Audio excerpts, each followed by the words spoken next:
ازيك؟ عامل ايه؟ ايه الاخبار؟ كله تمام؟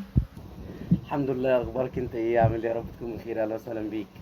طيب، الحمد لله كويسين بخير. اولا برحب باخويا تاني. ثانيا، ان شاء الله نبدا ناخد على طول الاسئله. تمام. اول سؤال هقول لك، اول حاجه طبعا عرفني بنفسك في الاول. طيب انا محمد بسام. تقدر تقول والله كنت ماشي بالصدفة كده، لمحت المكان قلت عدى اسلم عليكم كده واشوف ايه الدنيا كده. نشوف لنا شغلانة يعني عشان الدنيا والظروف كده والفلوس تظبط وتبقى حبشتكنات وكده، عشان يعني انت عارف الدنيا، فلازم يكون في شغل ومصدر دخل. فانت قول لي بقى قول لي الدنيا عندكم حلوة، في فلوس حلوة في الليلة دي؟ فلوس حلوه؟ ده انا هسحبها لك دلوقتي. طب السؤال التاني، قول لي اولا، ثانيا قصدي، بتعرف تشتغل تحت ضغط؟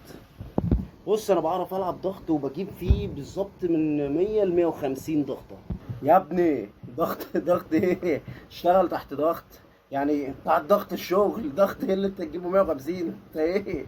اه لا مؤاخذه لا مؤاخذه، ضغط بص يا باشا، تحت ضغط يعني انا اقول لك حاجه يعني.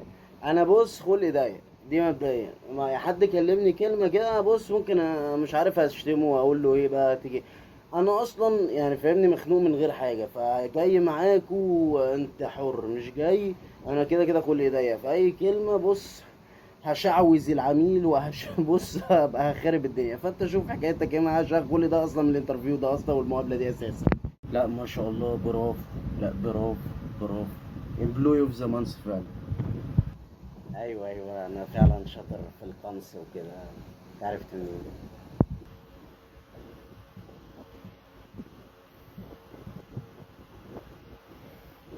طيب بص، يعني خلينا نخش السؤال التاني. طيب بص يا سيدي، قول لي انت ليه اخترت شركتنا؟ تمام. آه انك تشتغل فيها. بص يا سعاده البيك باشا، مبدئيا كده انا قلت مصلحه حلوه ناكل منها لقمه عيش، دي اول حاجه. ثانيا انت عارف الشغل مش عارف 20 جنيه عليا و30 في المنطقه منظري مبقاش حلو يعني. فانا ايه يعني فاهمني نمشي الحال عشان ايه يعني منظري بقى وحش في المنطقة يعني. يعني لازم نشتغل نظبط كده، مش عشان شركتكم مميزة ولا حاجة. أنا بقدم في كله ومطرح ما تيجي تيجي يعني فاهمني. فأنت جيت قلت مقابلة، فقلت خلاص مش مشكلة، مطرح اللي يجي يقول لي. فلما دي مميزة فاهمني، مطرح ما تيجي ناكل لقمة حلوة. إلا الراتب هنا قد إيه؟ الفلوس هنقفش منكم كام؟ تقفش منا كام؟ لا انت هتقفش كتير، هتقفش كتير، هتقفش كتير قوي كمان. بص يا ابني، خد السؤال اللي بعده طب عشان اخلص من الانترفيو اللي انا نفسي اخلص منه ده. قول لي يا سيدي انت، قول لي انت ليه اخترت شركتنا بالذات؟ بص يا باشا، هو انا ما اخترتش اولا يعني فاهمني، دي اول حاجه. هي الشركه انا مقدم في كذا مكان وانتوا اللي طلبتوني انا يعني. فاولا انا ما اخترتش والله فاهمني. فالفكره اللي تيجي منه احسن منه، زي اللي تيجي يعني مطرح ما تيجي تلزق الزق فاهمني. مطرح ما تلزق فزي ما انتوا طلبتوني انا جيت. مش اخترت شركتكم اساسا وانا اعرف شركتكم يعني. انا مقدم في مليون شركه، بالصدفه كده جت واحده فيلا بينا يعني فاهمني. وما تقوليش عرفت منين، انا ما عرفتكوش اصلا فاهمني. انا مقدم يعني ايه وظايف على النت وانتوا بعتولي، فايه مطرح اللي يجي فبروح له. فما اخترتش شركتي يعني، ما اخترتش بقى. اه يعني. طب قول لي شايف نفسك فين بعد 5 سنين؟ لا ما انا مش شايف نفسي بقى فاهمني. يعني انا مش شايف نفسي فين بعد 5 سنين يعني. هو انا اصلا يعني جاي كده على الله فاهمني كوسه. فتقول لي شايف نفسك فين؟ مش شايف نفسي ولا بعد 100 سنه يعني بص ما فيهاش يعني ما فيهاش. قول لي كده، احنا ليه ممكن نوظفك؟ يعني قول لي، انت ممكن تقدم لنا ايه وليه احنا نوظفك؟ بص يا باشا بدون كلام كتير عشان نخش في الموضوع على طول، اللي قدامك ده احسن لعيب كرة في العالم يعدي كريستيانو رونالدو وميسي. فانت هتدخل التاريخ بمجرد دخولي للشركة دي فاهمني. فعايز اقول لك هنبدأ ونجيب اهداف مع بعض. كورت ايه يا باشا؟ انت خدمة عملاء، انت مقدم خدمة عملاء. كانت والله انا مقدم خدمة عملاء حسين. والله ما اعرف انها خدمة عملاء. بس. قول لي طب معاك كام كورس لحد دلوقتي وخريج جامعة ايه؟